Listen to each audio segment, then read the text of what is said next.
In America, there's a burglary every 11 seconds, an armed robbery every 65 seconds, a violent crime every 25 seconds, a murder every 24 minutes. And last but not least, one kick-ass episode of Throwback Theater with Bill and Ray.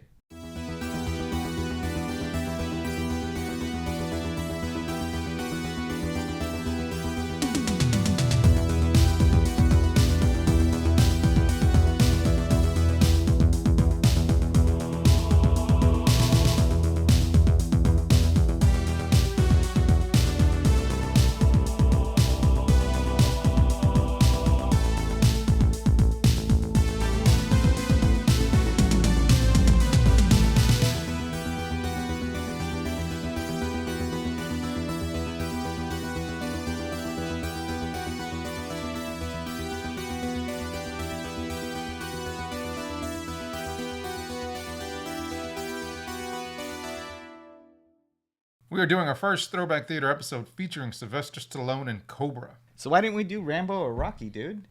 This one's kind of a warm-up, so if we do good with this one, then we'll do Rocky or Rambo next time. That means it's all up to you guys. The movie stars Sylvester Stallone as Marion Cobretti, Brigitte Nielson as Ingrid, Rennie Santoni as Gonzalez, Andrew Robinson as Detective Monty, Brian Thompson as the Night Slasher, John Hirschfeld as Cho, Lee Garlington as Nancy Stalk, Art LaFleur as Captain Sears, and Marco Rodriguez as the Supermarket Killer. The movie starts off with a guy on a motorcycle going to the supermarket. He walks in and starts shooting up the produce department.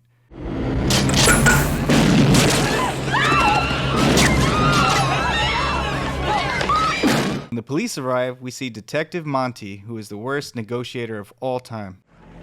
We are willing to talk. No one wants to hurt you. Do you understand? We are willing to talk. There's no more need for violence. Captain Sears knows it's time to make the call. Call the Cobra. The Supermarket Killer has already shot one person and has taken hostages. Cobra walks in to handle the situation, but before he starts, he cracks open a beer. You bring in the TV or I'll kill them all! You understand? Cobra then gets on the intercom system to talk to the Supermarket Killer. Hey, dirtbag. You're a lousy shot. Cobra then pops out from behind, and the Supermarket Killer threatens to blow the whole place up. Go ahead. I don't shot her. Our Supermarket Killer is asking for television cameras, but Cobra can't do that. Why? I don't deal with psychos. I put them away. Cobra then delivers the tagline of the movie. You're a disease, and I'm the cure. Drop it! Cobra goes home and gets into a little fender bender. The driver of the other car is a little upset. Hey, you touched my car, man. But Cobra asserts his dominance. Clean up your act. And yeah, a little excessive. Chinga tu madre, pinche auto! Oh, wow, that translates to, say hello to your mother for me, kind sir. Cobra turns on the television and we learn about a serial killer known as the Night Slasher. Tonight, the man known as the Night Slasher has apparently struck for the 16th time in just over a month's time. And how to cut a small pizza in half. With scissors. Later that night, he strikes again for victim number 17.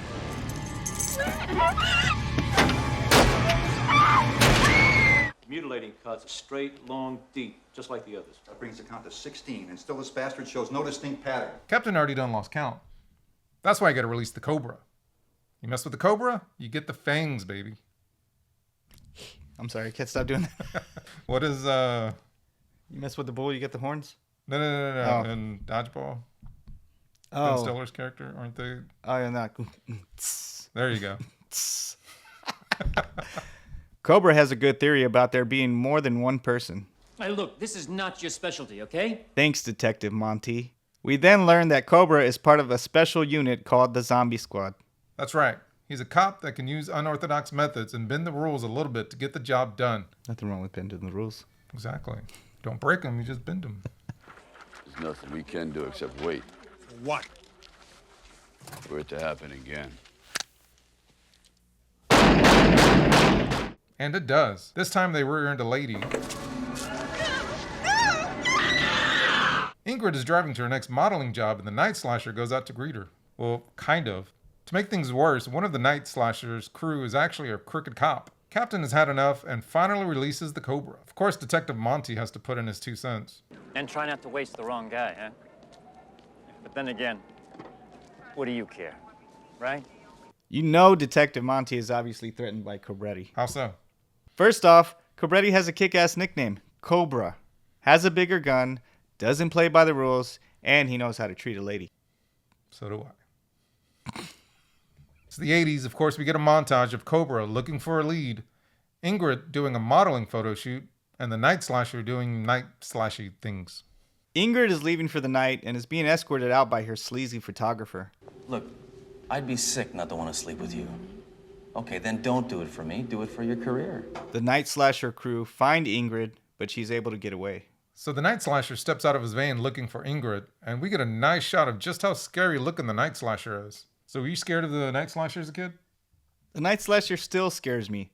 The pantyhose stocking he wears and that knife he uses gives me the willies. I'm sorry, the what? The willies. The willies? Ingrid is being checked out at the hospital and is being interviewed by Cobra. Eventually, the Night Slasher attacks Ingrid in the hospital. Luckily, she does get away. At this point, the only safe place for Ingrid is with Cobra. So let's go, guys. Where? We're going to a safe house. All right, best scenes of the movie. As soon as they leave the hospital, and Ingrid is under Cobra protection. Wait, what's Cobra protection? It's when he puts protection over his baby. Oh, wait, what? Don't they do it? Of course. They do it. It's an 80s movie. Yeah, everybody does it. As soon as they leave, they're being hunted by the Night Slasher crew. Cobra is getting shot at and spins his car around. While still in pursuit, decides to exit from the second story of a parking garage. Then the Night Slasher is like, bro, I got tricks of my own too. It only makes Cobra look cooler driving through the fire. Then finally, seeing the cars fly through the air going over the bridges. Then Cobra's 1950 Mercury is finally taken out by Daisy May in an old boatyard. Another best scene of the movie, when the Night Slasher has a staff meeting. Everyone holds up their axes and clinks them together.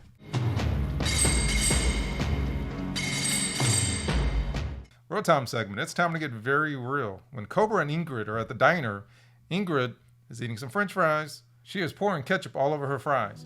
You have a life preserver? What? Your French fry is drowning there.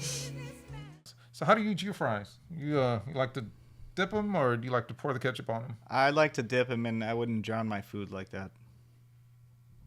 I'll go both ways. What makes this movie great, and why should you watch it? The movie is kind of an action with horror elements thrown into it.